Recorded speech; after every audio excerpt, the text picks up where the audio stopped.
Here we are in the Writers and Illustrators of the Future Lounge at the Author Services Building in Hollywood. It contains a gallery of the writer and illustrator judges, a selection of the awards the contests have received, a library containing novels and art books published by winners and judges, and a selection of photos of some of our beloved keynote speakers and guests. For nearly 4 decades, L. Ron Hubbard's Writers of the Future contest has discovered and nurtured a steady stream of new authors and artists who have changed the face of science fiction. Chosen by an impressive panel of judges, drawn from the biggest names in the genre, contest winners are given the best possible foundation for a long-standing career.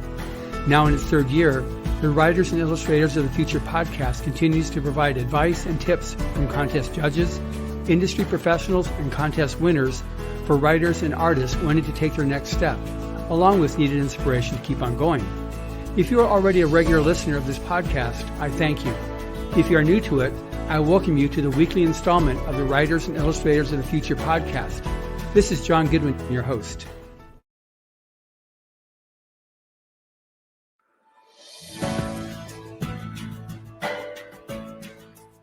Hello, and welcome to the Writers and Illustrators of the Future podcast.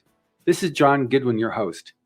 This podcast is dedicated to the aspiring writer or artist and will provide inspiration and tips from top professionals in the field, along with contest winners and a few surprise guests.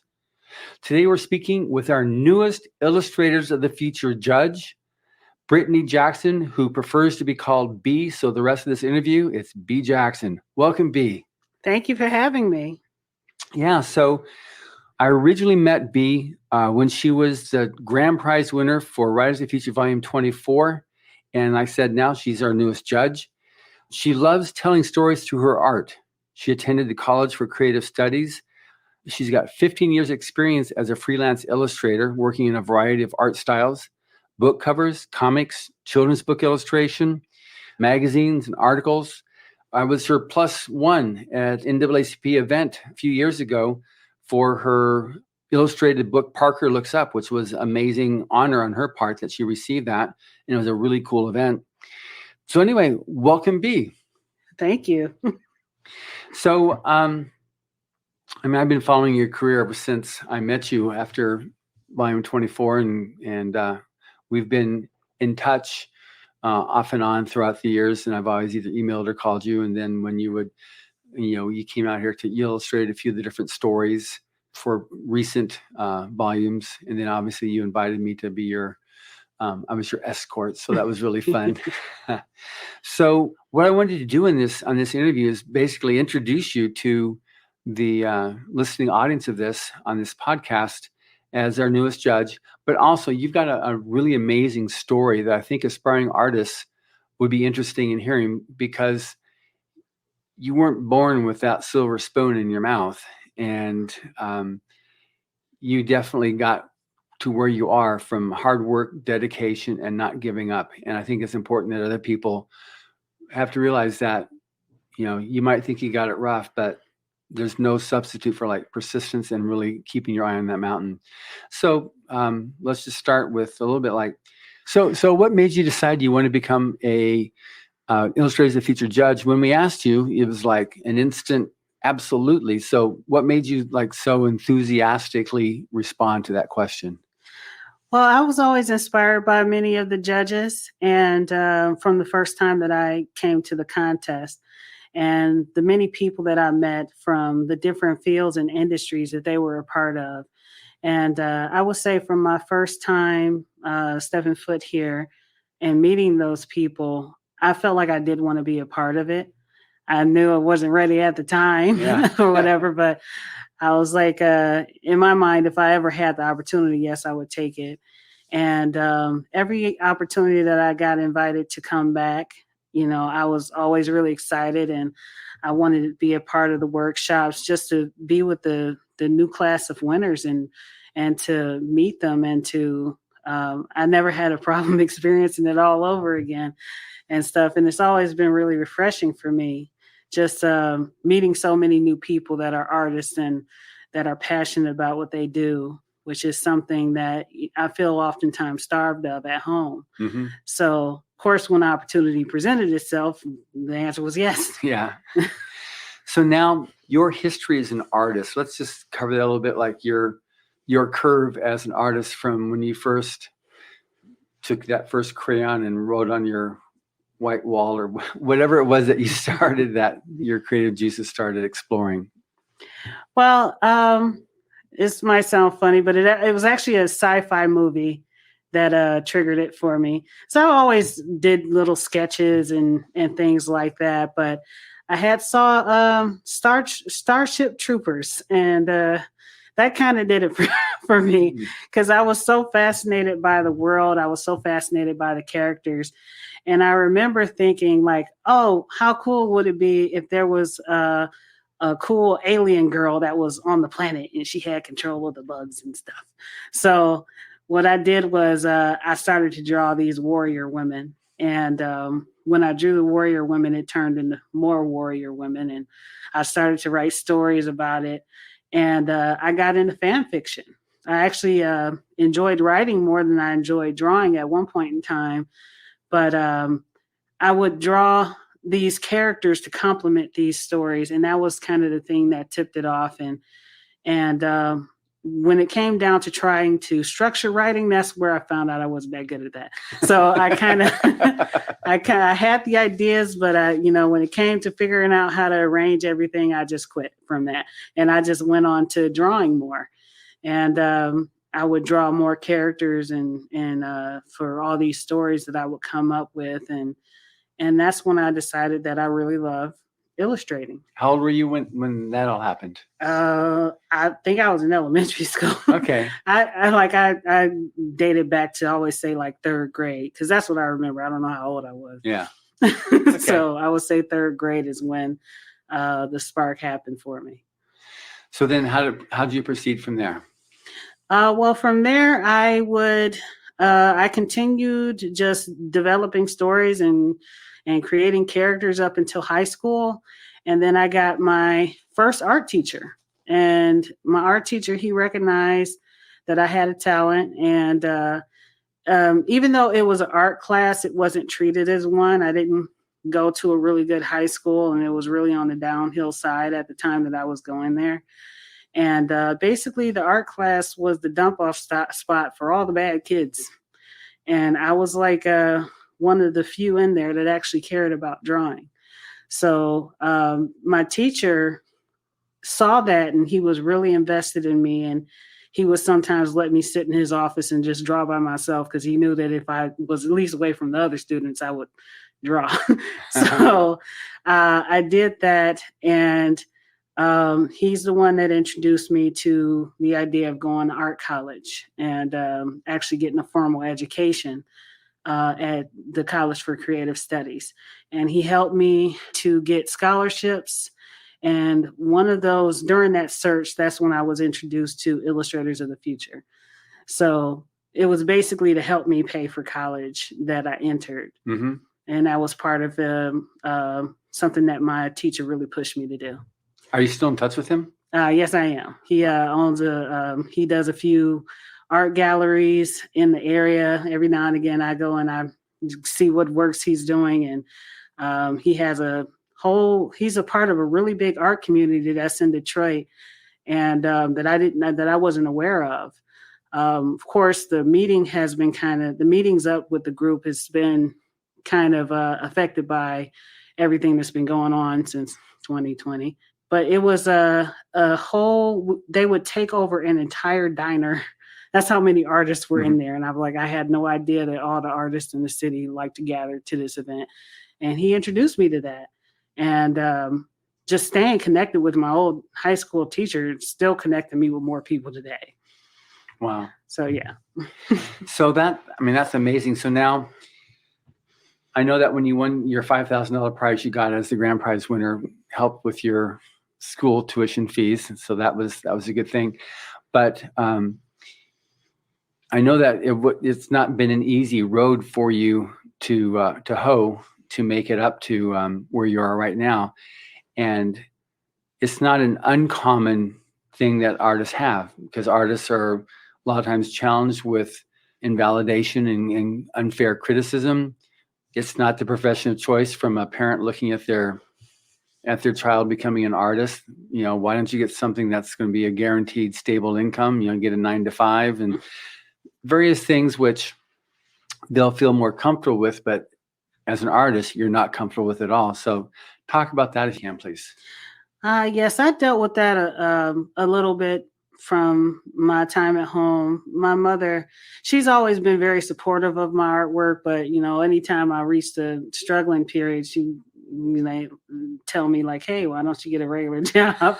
So, but I preferred jobs that allowed me to still work. So, for a period of time while I was in college, I was actually doing college and working, but the type of job that I would always get was work at home jobs. So I would be a phone agent doing customer service from home. And usually while I was working on the phone, managing like customers and stuff like that, I would be drawing. So I was like, I could do two things at once. So I got really good at multitasking and being able to draw, like even while I'm doing something else. And that's how I got by. That's how I was able to manage to still kind of get my ideas out there and make money, even though I wasn't making money off the artwork. Yeah. So I did that for a while. And unfortunately, I was not able to finish college. I was able to get through about 2.5 years. And I had to leave because the cost of tuition was just very high. And my mother couldn't support me anymore, and it was all on me, and I couldn't pay it all myself. So I had got some advice from someone that I knew, and they just told me to just go for it, like that I didn't have to get a degree in order to make it as an artist. So she didn't discourage me from pursuing my dreams. She basically said, you don't need this in order to succeed. And so I took that advice, mostly because I didn't really have a choice to. And I just jumped into doing art more and more. And as I continued to do the phone jobs, I continued to get more work. And eventually my work was enough for me. I was making enough doing artwork where I was able to let the phone job go. But it was a leap of faith. And it was mostly because the company that I was working for left. And I was like, well, if they're leaving, maybe it's just my time to go and just try to see if this works out. And hopefully I won't have to get a regular job anymore. And I could just work as a full-time artist. And that leap of faith, I'm still working as a full-time artist. I haven't had to go back. But believe me when I say I still have my login and like all my assets there. So like if I hit a rough patch, I could always have a backup plan for how I can, maintain and keep things going if I did hit, a rough patch. But now you've been, as I track your career, it would appear this rough patch that you're alluding to is getting further and further in the distant past, and the amount of work that you're getting and not even be able to keep up with all the jobs that you're being offered, it would seem to be more and more like you're overcoming those barriers to be able to survive as an artist.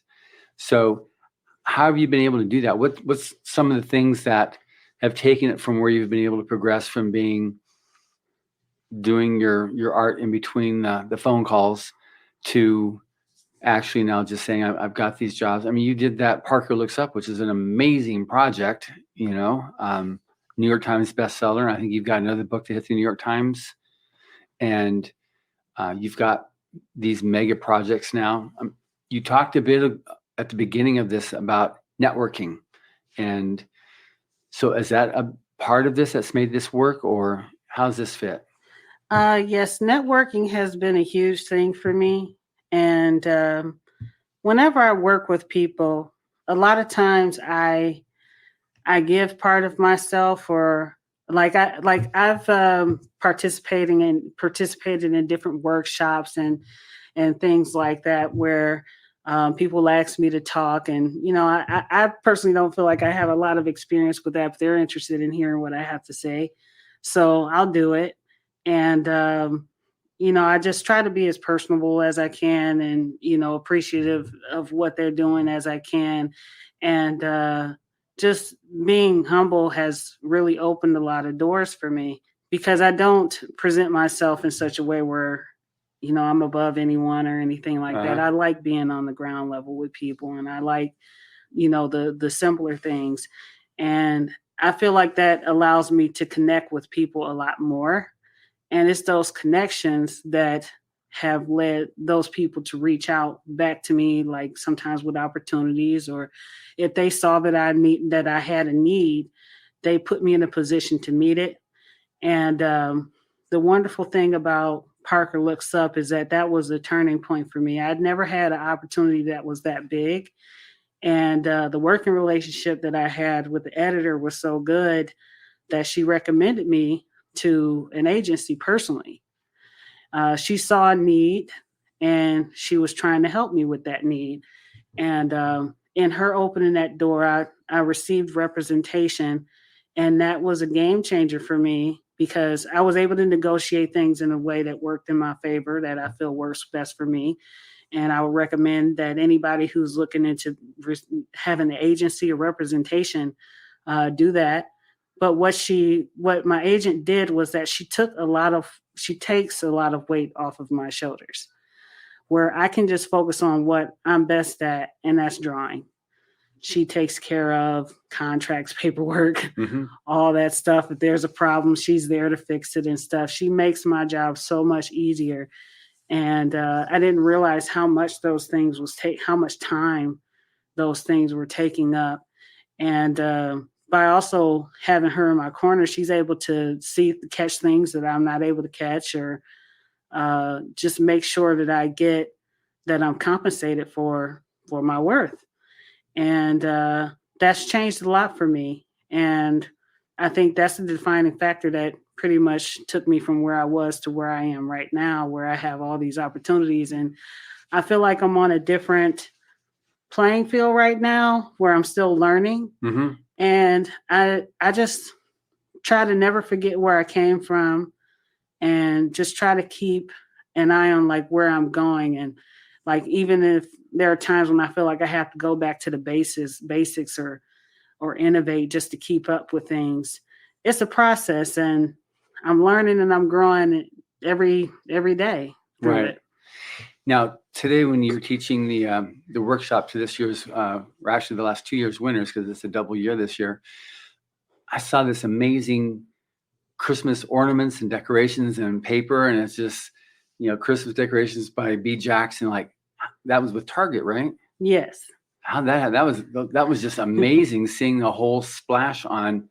This is your Christmas decorations, the boxes and everything else by Bea Jackson. Yes, and that was a really awesome opportunity. I got to speak with the team and the creative team, and they were very accommodating for me, because for me personally, if I haven't done a particular job before, like, I'll just tell you. So I was when I got the opportunity, they had reached out to me and said that they liked my style and that they would be interested in working with me. So my agent negotiated things. We had a few meetings, and they were very accommodating. And I remember talking about how, I haven't done product design, Mm-hmm. and I'm not sure how to approach it because, like, I'm a children's book illustrator mostly at this point. So I'm like, well, I can just try to adjust to like what I need to do in order to have my work fit. But they were very open, and it was just like, we want to see what you make. And I have never had an opportunity like that where I could just make what I wanted to make. They gave me that much freedom. And I was like, can I just do a character? Like, even though you can't, like, even though I haven't seen like characters like that presented in such a way, it was like, yeah, go for it. So I did. And I did like a character that's kind of like loosely based off of my childhood and like different experiences that I had. And basically the theme of the set is what Christmas means to me. So I drew upon memories of Christmases that I've had, like traditions that my family has. And it was an effort to kind of reach out and show Christmas in the perspective of real people. So it was two other artists that were connected as well. And you get to see Christmas through their eyes, and you get to see Christmas through my eyes as well. And mine just happened to be a little bit more traditional. And I was talking about each illustration has a story behind it. So I was like, if it could have been a book, it probably would have made it as one. But I have the one with the little girl with the scarves and the gloves and the hats, and it's because I really love those things. Well, that was Detroit. That was what was Detroit also on Christmas. Yes, and I really love it when it's homemade. We have a lot of knitters in my family, and they would knit like scarves and hats, and those items were very personal to me. Like, I'll hang on to something as long as it holds itself up together. Mm-hmm. So that was really personal. And then you have the one with all the cookies and the cakes and stuff like that. It's because my mom makes these huge spreads with sweets and stuff that she only makes like 1 or 2 times a year. And that's like for Thanksgiving and Christmas. And just like these little memories and stuff of me like going through the box and getting the decorations out and the just sitting by the tree after you've opened up all your presents, and you kind of relax after being anxious about what you got all year.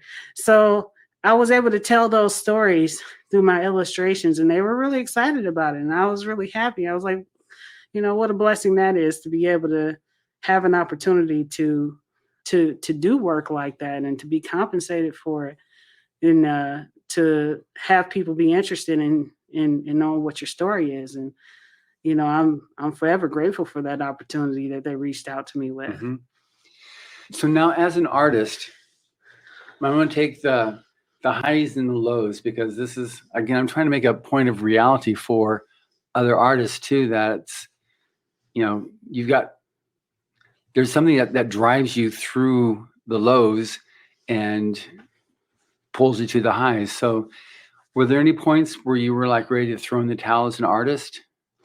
Well, for me, never personally, because I kind of knew what I was getting into from the start. That's great to know. I mean, growing up, I was always told, you're going to be starving as an artist, if you want to make money, you better choose another career. And I was like, I really don't care about that. I just like to draw, so Mm-hmm. that's pretty much what it was. And it didn't matter. Like again, I was working as a phone agent and still drawing. I didn't have to. I was making money doing something else, but I was still doing what I love to do. And it's a form of self-expression for me, to be able to, it's something that comes with being able to put the pen to the paper and just let your mind go and just see what comes out onto it. And I don't think the joy away from me. And even if I wasn't making like a whole lot of money on it, I still love giving it up. I just work and still do it. So that's good. That's interesting you say that, because I've talked to a lot of writers and a lot of illustrators, and that's one common thread just through your veins. You don't have blood. You've got like, the oils and the pastels and the ink flowing through there. It's just so much a part of you that you couldn't imagine living life without being able to do that. Yes. It doesn't mean that you've made it yet, but it just means that's that through line through your life of art. It's that important to you, no matter what. Yes, it is. Now, have you found that like through dark times in your life, just whatever personal troubles or turmoils, that the art has been also your lifeline to pull you through and keep on pulling you along? Yes, art is very therapeutic for me. And I mean, there's a lot of art that I haven't shared, like my personal work, where I've taken dark ideas or dreams that I've had, and I've drawn them out. I have very vivid dreams and experiences that I've had that I've tried to translate into a drawing. And it doesn't matter, like with things like that, it doesn't matter about sharing them or not. Like sometimes eventually I'll, like if I feel like coming back to something and putting more time into it, that I'll share it. But it's a lot of things that I just that I do in private and just express myself in that way. It doesn't have to go to everybody else, but it helps me to just calm down and reflect. And like it's just hard to describe the feeling that I get from that. It just brings me peace and calm, and I'm able to think with a clear mind when I'm able to just draw. And sometimes I'll be drawing like all through the night, like even though I'm tired, I can't stop. And this is stuff that I won't even share with anybody. So it's personal for me like that. And I love that. I love drawing and art as a form of communication, Right. even if it's just to myself, because I can always look back on those old drawings and like, I know what I was going through when I went there. I know what I was feeling. I know what this picture means. And if I decide to revisit it and I'm like, this one I could actually use to tell a story with, once I feel strong enough to tell that story. So I have a wealth of things that I could pull from just from experiences and memories, and it's a lot that I could draw upon with that, I would say. Yeah, and that's another thing too, just the subject of illustration as compared to, fine art. Illustration tells a story, and one thing that your pictures do is they tell stories. You're really good at that. I mean, Parker Look Up was just that was easy. That was a no-brainer to see that. It was just, and it's no wonder that you were a New York Times bestseller with that, and people wanted to own a piece of Bea for future projects. Yes, but on doing art, now you start off, like you said, you like drawing, but that's a very general term. So in terms of what you do, like you've got your preferred methods of drawing. Is it like pencil, or is it ink, or is it Photoshop, or is it vector art, or is it oil, and what do you like to do? Or is it a little bit of everything? Or how is that grown? How's that tree of art grown for you? Well, I do mostly digital artwork, and we're working through Photoshop. I have experience with using color pencils and markers, but I don't usually use it if I don't have to, because I'll probably have to buy new stuff. All my stuff's old now. I was doing so much digital artwork. So I started off doing digital because like when I was growing up, I didn't have access to art stores and things like that. It was basically whatever was in the house is what I worked with. So we had printer paper and line paper and pencils. So I would work with that for the most part, and maybe some basic crayons. And then I got into comic books, and I saw that the way that they colored with comic books, they used the computer. So I was like, well, if I want to be a comic artist, I got to color with the computer. So I started off working with a mouse and MS Paint, and that's pretty much how I got started. And then we had some weird photo editing version of Adobe. It wasn't Photoshop. I don't remember what it was called. It might have been Elements, but like a really, really early version of Elements. And I would scan in little drawings that I did and just try to color them in Elements. That's after MS Paint. So I would do that. And then technology advanced, and then I found out about Wacom. So I got my first Wacom tablet in high school. And by then my wrist was pretty tired, like after trying to work with a mouse for so long. But I would do these elaborate illustrations just using the mouse. Wow. And then I found out about Wacom, the pen tablet, and that was a game changer for me. So I was kind of there like when the technology started to come out. So you went from Wacom tablets where you draw on the little tablet pads. I would wear those out like once a year. Like once a year I'd need a new one. And then they advanced to where you could actually draw directly on the screens. So I had to transition so far about 3 times, one from working with a mouse, one from working with a traditional tablet, and then going into working directly on the screen.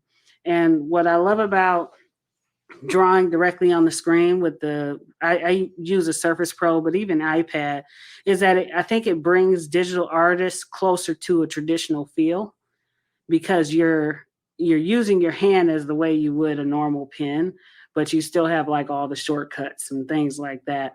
And it's always funny just trying to go back to doing anything traditional, because you realize really quick you don't have a undo button. so it's an experience and stuff, and you realize that like digital allows you to make a lot of mistakes and fix those mistakes, whereas traditional doesn't allow you to do that so much. Traditional is very unforgiving in that sense, but because of that, I respect artists all the more who are able to do it. I just wasn't in a position when I was younger to do that, and I got into digital before it was actually really accepted as an art form like that. Right.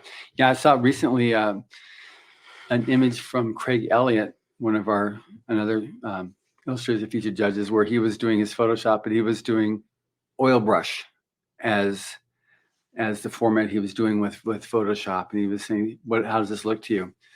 And so with Photoshop, you can kind of emulate any type of art now with it. Yes, and what's really cool is that you don't have to ship it through the mail.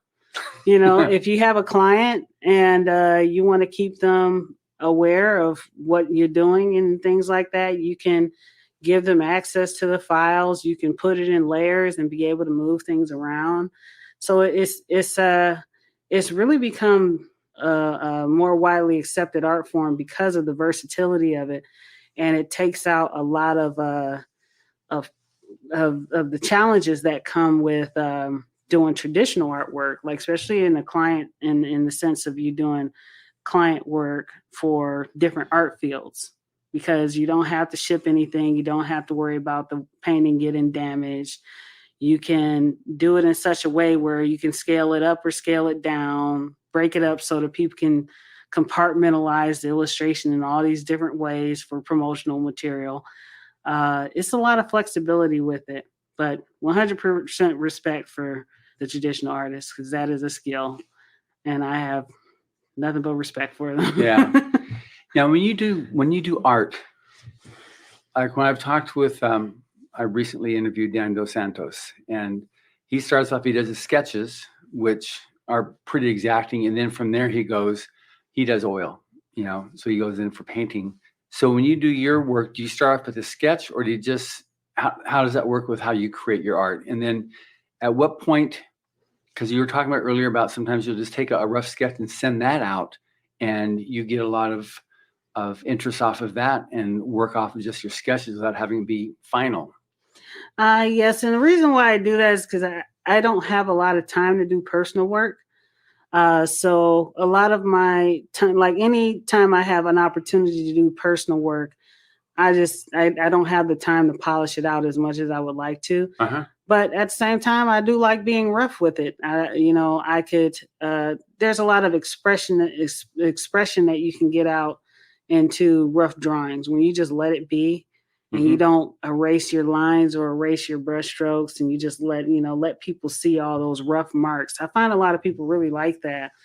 And, but usually when it comes to drawing, doing personal stuff, I pretty much just jump right into it.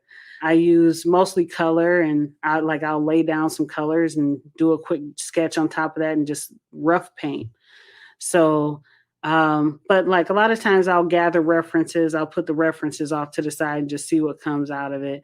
And I give myself a time limit because, again, I don't have a lot of time to work.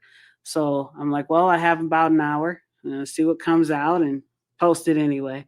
So because I could be a bit of a perfectionist. If I didn't do that, you probably wouldn't see any of my work, any of my personal work.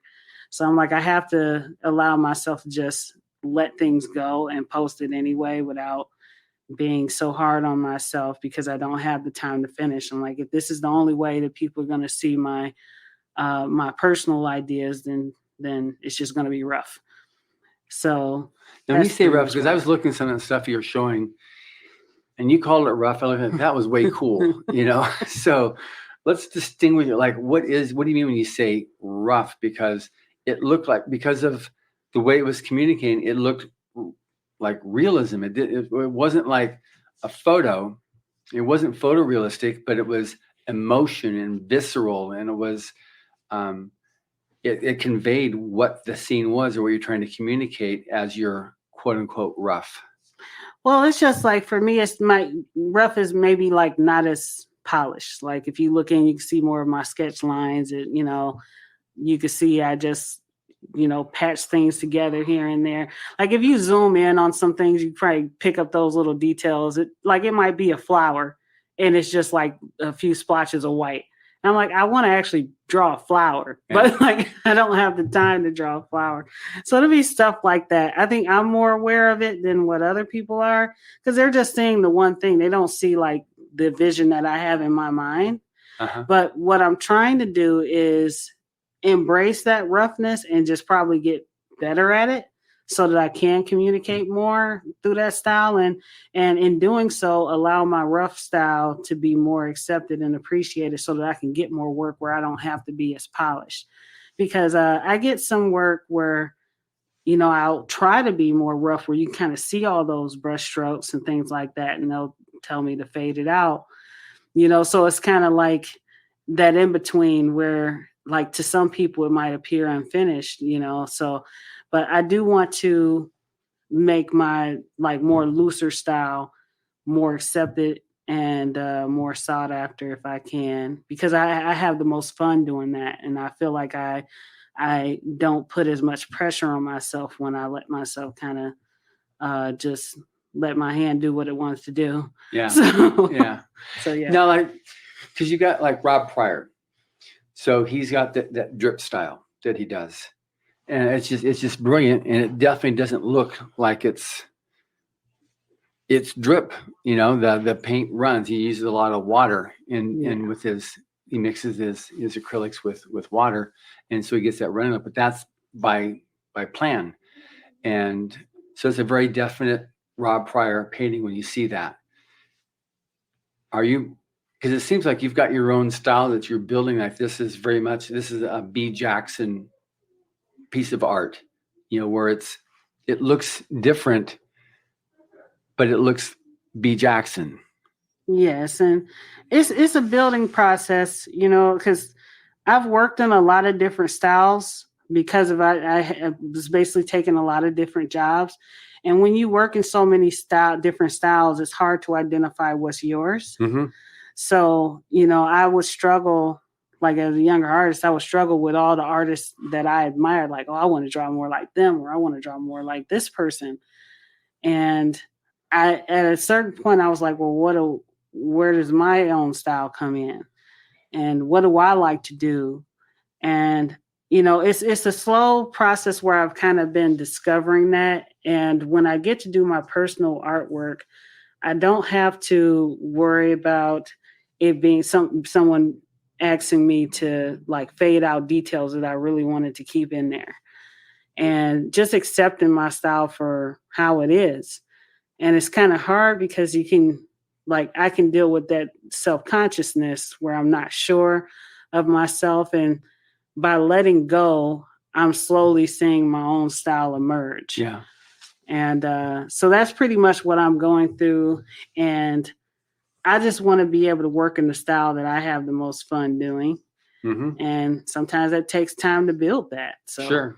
That's pretty much where I am with it. Got it. Now you've been doing freelance for like 15 years is yes. what your bio says. And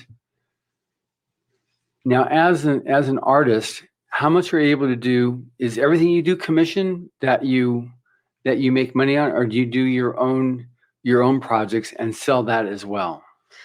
Well, most of my work is by commission right now, since that's what I have. That's where most of my time is going. I don't currently sell any of my personal work, but that's something that I'm trying to learn about. And I've been positioning myself where I've retrained myself to kind of draw within certain frame sizes and things like that, and to paint with colors that are print friendly. So I'm gradually like working up to that. It's just like finding a good printer and that's able to get the look off that I really want to have. I really want to do embellishments with my prints, and I just haven't been happy with what I found yet. But I want gold on my prints. I want like all those little embellishments and stuff. 'Cause those are the Sparkles. types of, yeah, I love sparkles. I love gold. I love things that pop in the light. So, because those are the types of prints that I collect. And my room is full of other artist stuff of artists that I admire who like I really like the way that they do their prints, and they're able to put holographic details on their work, and I want to be able to do that with my own. So I have to.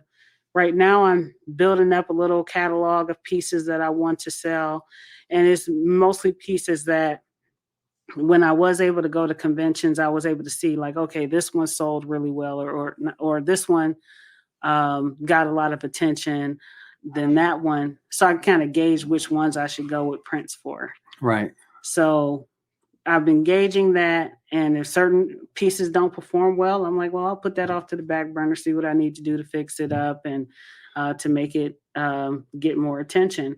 So like I would do prints. Like I did like a few little random shows where I did some prints and just saw which ones sold. And then I took those prints and was like, okay, these are the ones I can work with for now, and like see how I can embellish them. And at the time, like I only did the one show at the time. I only had like the ones that I printed, and I had some gold paint. So I sat at my booth and I painted the embellishments. I just got to find the right way of going about it. Right. When you entered the Illustrators of the Future contest, and I'd like to just address for the aspiring artist just the value of what was created by Mr. Hubbard when he launched this contest originally, what it's meant to you, and what it can mean to other aspiring artists as well.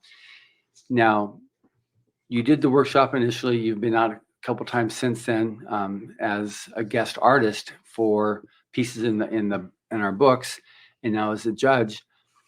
First of all, any comments about Mr. Hubbard's philosophy for art or any of some of his writings on art? Well, what stood out to me the most, and this is what I remember from my original year, is that he taught that artists about communication and the importance between the relationship of the artist and the writer. And really talked about fostering that relationship of communication. And I would say that really helped me in understanding what my role as an artist is when it comes to when it comes to doing illustrations for someone else. Like it's about communicating their vision. It's not always about my vision. And that's really helped me to try to understand. So I would ask engaging questions to just try to get an understanding of what it is a person is looking for, because I'm really invested in communicating their idea. Like I could use my talent and what I've learned, but it's really about communicating what their story is trying to tell. And that's right. What's He actually even defines that art as the quality of communication. Yeah. So, and like I said, your images so communicate. Just Parker, you see that little girl looking up the huge picture of the First Lady, and it's just like, wow, you really see it. Just that quality of communication just really shines, and then the rest of the book, obviously. It's awesome. Yeah. So now with respect to why should somebody, not just because they're going to potentially win $5,000, but what's the value of that entering a contest and getting an honorable mention, or being told submit again, even if they didn't even get an honorable mention? What's the value of that for an artist from yourself having gone through it? Well, for myself, I was just grateful to be a part of the experience and to meet other artists. Like I was actually asked about this today, about how I felt when it was my year.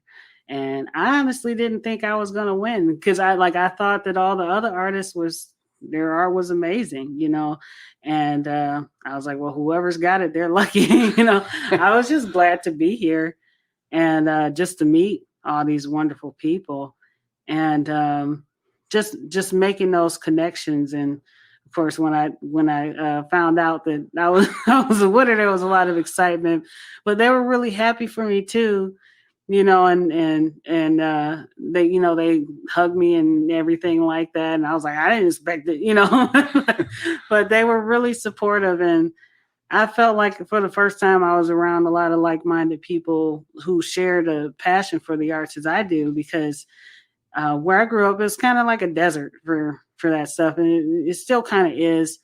Of course, I've been getting more connected with more people. And every time that I've come, like, even though I'm not, even just as a spectator, I would say, from some of the past times that I had come, I would meet all these different artists and they would recommend different things that they've done or groups that they were a part of and that I became a part of.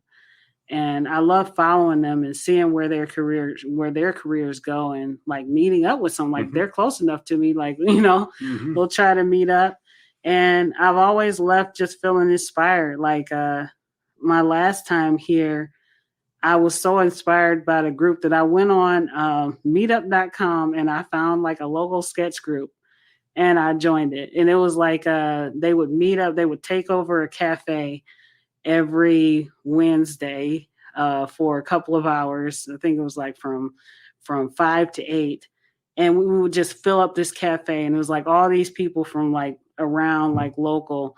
And we would just draw and chat and order coffee and hot cocos and stuff. And I just kept going. And at first I was nervous and stuff, because new people.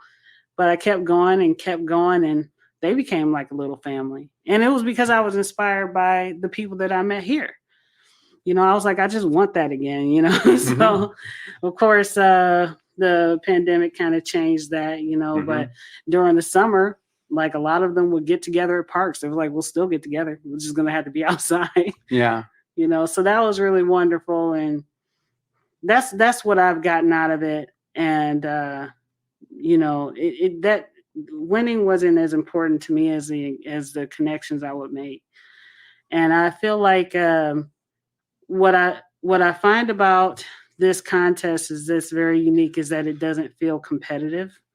Like, even though it kind of, in a sense it didn't feel that way, because it's the only contest where I actually got to meet like the other artists in person and spend a week with them. And by that time you're like friends, you're friends with them and you don't see them as somebody that you're, competing against. At least in my perspective, it didn't feel that way. And that's what made it really special. Whereas like you can go to other contests, the only time you'll see the other artists, if at all, is like once the reveal is done and you don't have any connections. You haven't spent time with them. You haven't stayed up all night, like in the lobby, like talking with them and finding out what they're into. And I think that's really beautiful. And that's really why I love coming back, is just having those experiences. Good. Now, one thing for people who don't know, the Illustrators of the Future contest, is submitting 3 pieces of art. It's speculative, it's fantasy or science fiction. You upload it you go to writersofthefuture.com and there's submit to the Illustrator contest. 3 pieces of art. You don't have your name on it because it's anonymous judged. So the judges, all they're going to see is 3 pieces of art and a number. So they don't know anything about you other than your art. We have people from all over the world. Unfortunately, this year, because of the pandemic, people from outside of the country are unable to come in. So we've got judges from outside of the United States that can't travel. We've had various winners. We have one from Portugal. We've had some from UK. We've got, fortunately, the winner from Turkey is now a college student here in California, so she's able to attend. But we've got 2 winners from Iran. One's living in, I think, Japan right now. The other one's in Iran. They can't make it. We've got a winner from South Africa, can't come. We've got Australia. So next year they'll be coming out, but it's open to anyone because the Illustrator contest isn't language based. So that's one thing that's really good about it. So we have people from all throughout Europe and Asia as winners. They're able to come. So it's free to enter. It's judged again anonymously by the judges, and because there's no names attached to it, it levels the playing field. It's only your art that's going to cause you to win or not. It has nothing to do with your personality, your nationality, your ethnic, your age, your sex, nothing. It's only the quality of your art, which also makes a big difference for this contest. It's awesome. Okay, so in terms of an artist submitting to the contest, now when you were submitting, had you looked to see what was already the art that was winning in the books? Did you have that, or you just submitted art because they said submit art? I don't recall having access to past winners, or like if I did, it was very minimal. I don't think it was a lot that was on the website at that time. Right. It was back when everything was still black and white. Yeah. So it wasn't a lot. So I felt like I was like, I don't know, to what level I should be presenting my artwork or how grand to go with it. So that was a challenge for me, actually. So I was just like, well, I'll just see how it comes out. I'll try to do what I can. I don't think it was just a lot of access to a lot of that stuff on the internet at the time. Right. And I didn't have any of the previous books either to go off of. Yeah, nowadays you can submit black and white, but it's also a lot of color. But it's made to you can actually upload the files, and all the directions on how to do that are on the website, so you know what size of file to be able to send and how to format it, not to exceed a certain size of JPEG or TIFF that you're going to submit. Yeah, so we've got, you can definitely submit black and white or color, and then every quarter 3 people will win the contest, and then over the course of the year there'll be 12 winners, 3 people every quarter, and then the winners are given each a winning story from the writer contest, and that's what you're commissioned to actually illustrate. And now Echo Chernick, as the coordinating judge, actually art directs the artists on doing the stuff, which has made a really good difference. I mean, she's a brilliant art director herself, and her husband, that's his living, as art director, worked with her on that stuff. So what recommendations or tips do you have for artists in terms of submitting and entering to the contest? For submitting and entering, I would say don't be so hard on yourself. I mean, it could feel a bit intimidating. I felt a bit intimidated, but I still intimidated, but I entered anyway. I debated if I should, if my work was good enough, but I entered anyway. And I mean, no harm can come in entering and just seeing, how things play out. And if you have ideas and you want to share them, I would say go for it. There's nothing to lose, really. That's right. In my personal experience. And if it doesn't go through one year, just enter again the next year. And as you're doing that, you're building an awesome portfolio. Yeah. So. It's interesting. Craig Elliott, who, when I did his podcast interview, he was the director of animation for Netflix, and now he's back over with Disney. He never entered the contest because he didn't think he was good enough. And he read every book starting with volume 1, and he was absolutely fascinated with the art. But I'm not good enough. I can't do this.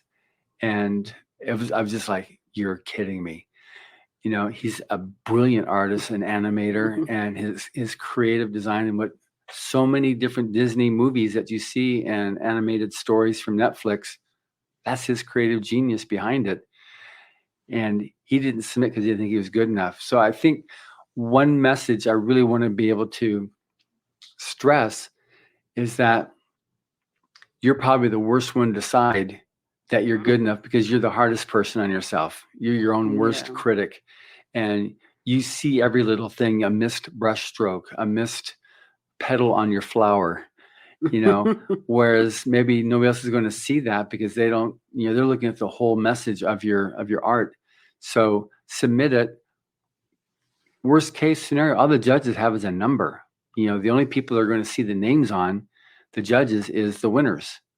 So you'll get a communication back from the contest director, and what she's going to say, thank you very much for submitting. Please submit again. And that's the worst that's going to happen. You're not going to get any judging. Nobody's going to. In fact, on the Writers of the Future site, on the forum that we've got, on anything connected with the Writers of the Future, if someone comes in and starts harassing, haranguing, judging negatively, they're banned from the site. This is so not what we're about. Mr. Hubbard, when he created this contest, was to be able to encourage the arts, encourage illustration, writing. He experienced that from the 30s and 40s, that there's a very definite symbiotic relationship between the artist and the writer, which you talked about a little bit earlier just now. So I think it's really important that people understand that if you don't submit, you'll never know. You can't win if you don't submit. And it's just that simple. You've got to be able to do that. And even if you don't have confidence in yourself, wait to see what it's like when you get a response back from the contest. Even if it's just saying, thank you very much for entering, resubmit. That'll be one of the nicest communications possibly you've had with regards to your art. There's people that aren't. Now, what have you experienced in terms of I'll use this in quotes, hand quotes here, well-intentioned critics, who, are the first ones to say, don't give up your day job, with that little wicked smile, So what's your experience with that? I don't have a lot of it, but when I've had it, I was like, well, whatever. Like one thing about when I was at college, they taught us how to accept criticism. Uh-huh. And I think that's a skill that a lot of artists needs to have, and just try not to take things too personal. Like my one instructor, like I'll never forget. It's like if you drew something and she didn't like it, but that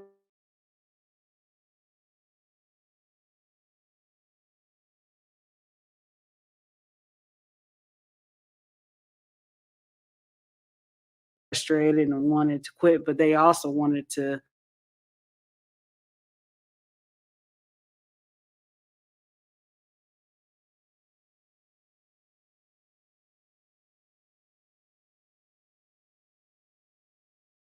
take criticism on the chin, like that.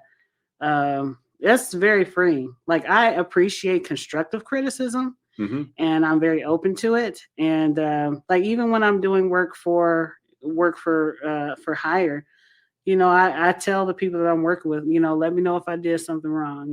It's my job to do it right, or to do my best to get it the way that you want it to be. So don't be afraid to tell me that, because what I found is that some people approach artists kind of like they're walking on eggshells. And I've gotten that impression from people because they don't want to hurt my feelings. Uh-huh. And I'm like, it's a job, just tell me what I need to do. You don't have to hurt my feelings to do that.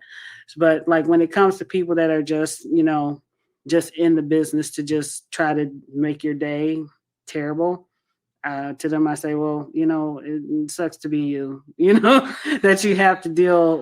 I'm like, you have to live with yourself. I don't. Yeah. So I just pretty much go on about my day and just try not to let things like that affect me. It's like, that's not going to stop me from doing what I like to do.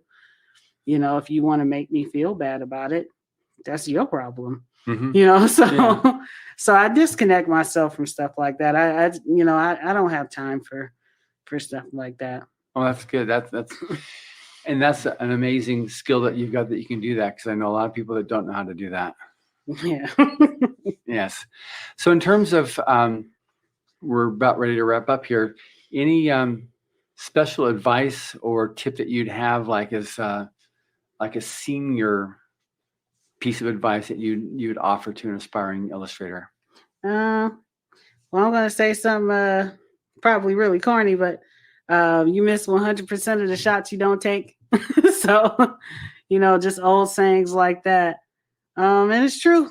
Like if you don't take the shot, then you'll never get anywhere. And that's speaking from the perspective of, I let a lot of people know that I am an introvert. I spend most of my time alone in my room drawing. I don't talk to people too much unless I'm asked to. So, anytime that I'm talking with somebody, I'm a bit out of my comfort zone, but I do it anyway because, again, in order to advance or make moves, you have to allow yourself to be in uncomfortable positions, and you have to just work through it. And that's pretty much what I do whenever I'm talking with someone. Like even now, it's like, yeah, I'm just gonna have to deal with the butterflies for a little while. And I take those shots and I put myself in those uncomfortable positions, knowing that, and just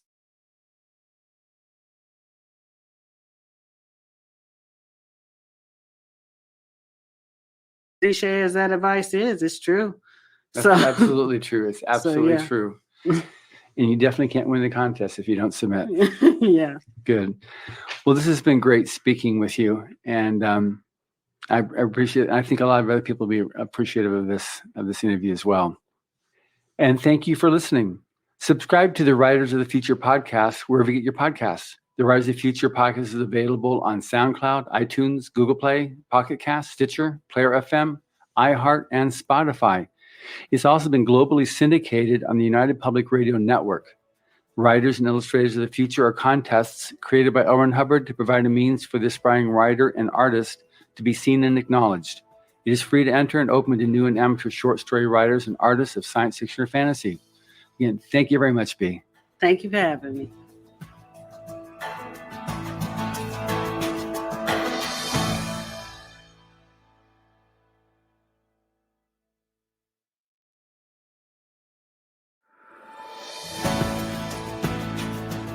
Hello, and welcome to the Writers and Illustrators of the Future podcast.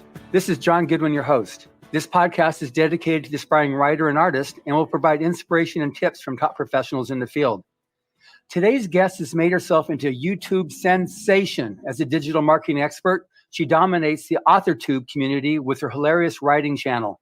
She is not only a best-selling author with her thrilling adventures with heaping doses of bloodshed and romance, The Savior's Champion and The Savior's Sister, she also teaches writers how to build a successful author platform. She dissects writing with the 10 most, 10 best, 10 worst, 10 whatever examples of whatever she is discussing in her weekly show. Fantasy is her favorite genre, with dark fantasy leading the pack of all the different aspects of fantasy. I've listened to several of her videos, and she's a hoot and a half. Welcome, Jenna. Thank you so much for having me. It's a huge honor to be here. Yeah, it's when I was first told about Claude from my office was in touch with you, and he said, you've got to talk to Jenna Moresi. She's hilarious, and she's something different than I've ever had before. And so I started listening to your YouTube videos. I went, absolutely, I would love to be able to get you on. And after waiting the 4 years it took to get you freed up to be able to have an hour to talk with me, we're finally talking. So that's great. I know. I'm super excited to be here. And yeah, my scheduling, it's always a nightmare. It's always crazy. So, but I'm glad it finally happened. Oh, I'm absolutely glad it happened. So I guess the first thing is, with you, what came first, writing or YouTubing? Writing definitely came first. I've wanted to be an author literally since I was 6 years old. In the first grade, we would write books. I say that with quotation marks, because it was basically, just construction paper. We would bind them together. The very first book I wrote was called The Funeral. So that concerned my parents and my teacher. But basically, from that moment on, I was hooked. I was like, I'm going to be a writer. That's it. And it's something that I have been studying and pursuing since I was a child. YouTube honestly just fell into my lap kind of accidentally. And that didn't happen until my mid-20s. So definitely writing came first, and YouTube I sort of used as an avenue to propel my writing career. I get it. So now, you said you like the fantasy. So in several of your videos I watched, you dissect fantasy and various tropes that work and don't work. So fantasy obviously will devolve into all different aspects of the fantastical. you've kind of like moved in the direction of the fantastical, thrilling adventure with your bloodshed and romance. So how did it go from generic fantasy to that, or has it always been that type of fantasy for you? It kind of has always been that way. There was a time where, especially with the romance element, sometimes there can be stigmas against certain genres. And there was a while where I was like, well, everyone looks down on romance. And I tried to steer away from that. And then I realized, after I released some of my work, the romantic elements of my stories were the parts that everyone was enjoying the most. And I realized, how misguided my opinions were, and that romance is probably the biggest fiction category out there and has a huge, audience. But circling back to the beginning, the reason that I got into fantasy and action and romance, I like to look at it as half bloodshed, half romance in a fantastical, magical package.